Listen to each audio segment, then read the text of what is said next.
Okay, here's my temp gauge. You can see it's just a little bit below the middle.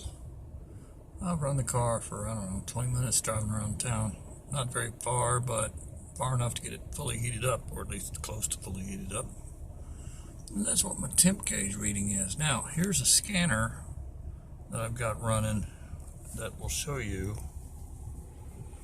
the engine temperature of 174.2. Speed 0, of course. There's my RPMs. MAF sensor reading. Battery voltage. I've got it set up for various things. Intake air temperature is 93 degrees. But that's because it's measuring it under the hood. It's actually about 58 degrees here. Let's see how hot it is. It says it's 58.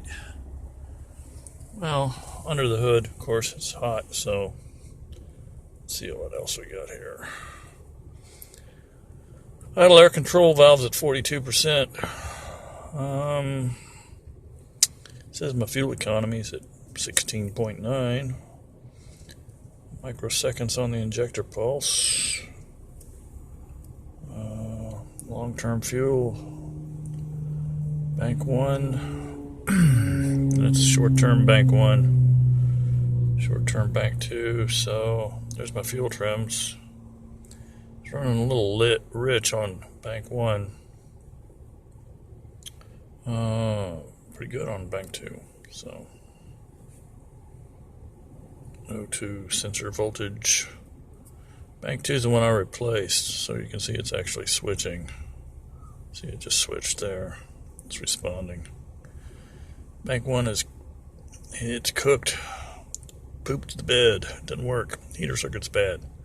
So it's locked at 3.3 no matter what. Total fuel trim 1 and 2. Yeah, one is normal. 1 is like where it should be.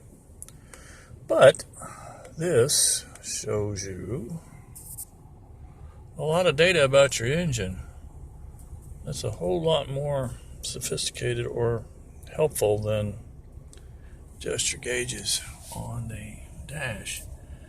Now, it's very possible that this gauge could read normal just like it is right now, and the engine would run terrible. It would like cough, sputter, pop. And if you ran this scanner and you saw, say, coolant temp is minus 40, well, that means your coolant temperature sensor is bad and you need to, replace it.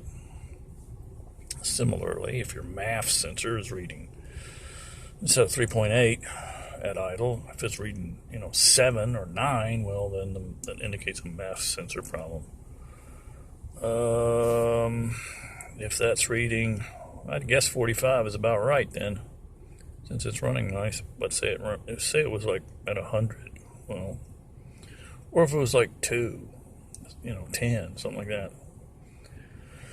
I'm going to assume 41.1 is a normal reading because the car's running great. Injector pulse 3.1 again.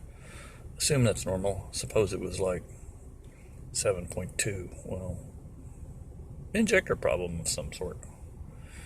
Anyway, these little scanners are really helpful for finding a deeper understanding of what your car's doing.